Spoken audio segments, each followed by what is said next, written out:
Hey guys, it's Emily from Handmade with Love. I'm so sorry about my voice today. I am having some allergies just because of the change of the season. I'm sure a lot of you guys are experiencing the same, so I hope that it's not too much of an inconvenience for you. But yeah, my voice is a little bit more hoarse than usual. So in this video, I'm going to be making a pocket letter. As you can see, I'm going to be using the Sweet Story collection by Maggie Holmes. I know a lot of you guys have really been loving this collection, and I totally feel the same way. It is so bright and colorful, and I have just really liked working with it. This pocket letter went off in a swap that I did with Stephanie for our birthdays. We did like a birthday swap, so I'm going to make sure to link that down below. I hope that you guys will check it out because it was a super epic swap. We got some really cool items from each other, and we have really similar style, I personally think. So it was really cool to see what we sent each other. So I hope that you guys will check that out. Like I said, I'll put it in the description box for you. And yeah, off camera, I did go ahead and prep all of the papers that I used. I think this was a 6x8 paper pad. So I just cut off some of the papers to fit inside of this pocket letter. I just use the ones from Walmart that are like pretty cheap. They're like the baseball trading card ones. So that's where I get my pocket letters. And then I just trim all the papers down to fit. On some of these, I do already have some trim stitched onto them. Some of them have stitching around the whole entire card. On one of them, like you can see in the bottom left corner, it has some paper already layered there. And then after I kind of already prepped them, I just took out everything that I had for this collection and started kind of playing around with what would fit on which card, what matched the colors, and just kind of laid some stuff out that I considered using. So then I went ahead and got started on this first one. I think it was one that I was really excited to work with because it was really colorful and I felt like I had a lot of different options. So I used one of the little candy machines from the ephemera pack. I stapled on a tag and then the acetate cherries. And then I'm also adding some puffy stickers to this. And then I'm pretty sure I do add some gold enamel dots as well. And then I also have an embellishment box out that I believe was from either Louise or Angela. I can't remember which one of the ladies sent it to me, but it has a lot of enamel dots and little small pieces as well that I use here and there on the little pocket pages. So you can see this little heart here is from that box. And then I'm just trying to kind of figure out which one I want to use, kind of laying some stuff down and just moving them around, all of that. But yeah, I wanted to use this bigger piece on this card because I felt like the colors were perfect. And I actually liked the darker color against the lighter background. I thought it was really pretty. So I ended up going with that. And then I used the fuzzy heart, some more enamel dots. And yeah, I'm just trying to make sure that they all are coordinating with each other because sometimes in pocket letters, if you focus so much on each individual page or a little pocket, I guess, sometimes it can look not cohesive in the end and like the color schemes are off. And so I try to make sure to pay attention to that as I go. I'm definitely not experienced with pocket letters. I don't do them nearly as much as I used to, and I'm definitely not Becky Scher when it comes to pocket letters. She is amazing. She's like the queen of pocket letters, and so I definitely aspire to be her one day, but for now, I usually just keep it pretty simple. And that's one of the reasons that I really like pocket letters is because it is such a smaller scale project. And so I can use some of the smaller pieces from sticker books and ephemera and kind of layer them up to create a little scene on each little pocket. So it's always a lot of fun. I usually do them the same every time, which I need to try something else, but I always leave the middle two pockets empty and then I usually add sequins in there. And sometimes I use stitching to close that off. I also have a fuse tool, which I'll use sometimes, but I almost always end up using sequins in those pockets. So yeah.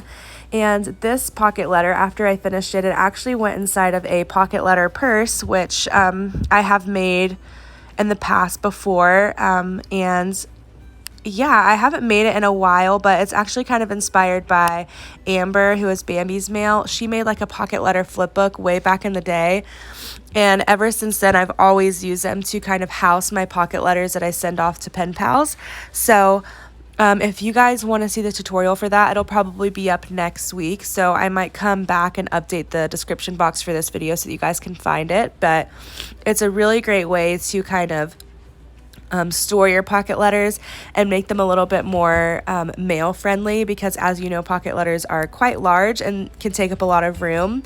And in the pocket letter purse, you fold it up a little bit and make it a little bit more manageable. So yeah, I'm just kind of decorating each one here. Sorry about my sniffles throughout the video. I guess it wasn't the best time to record a voiceover, but some things can't wait, right? So yeah, I'm just using some of those gold felt hearts, which I got from Louise as well, and kind of mixing them in with the ephemera and chipboard here. I try not to use things that are two-dimensional on these, because sometimes whenever you fold a pocket letter, if you have too much stuff on the actual page, it can slide out because there'll be like a gap and a lot of space in there. So I try to keep it as flat as I can. You guys know I always end up getting carried away with that though.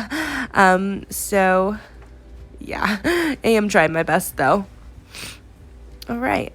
And so a lot of the rest of this video is pretty self-explanatory. I'm just decorating each pocket and kind of layering some stuff up. So I will let you enjoy the rest of this video. You can listen to the music and enjoy, and then I'll come back at the end to kind of update you and tell you my thoughts.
Alrighty guys, so this is the finished pocket letter. I do add a sticker over the sequins in about 2 seconds, but I hope that you enjoyed watching. I hope that you'll check out how I packaged this pocket letter up, and as always, thank you so much for your support and for your patience with me, and I'll see you in the next video. Bye!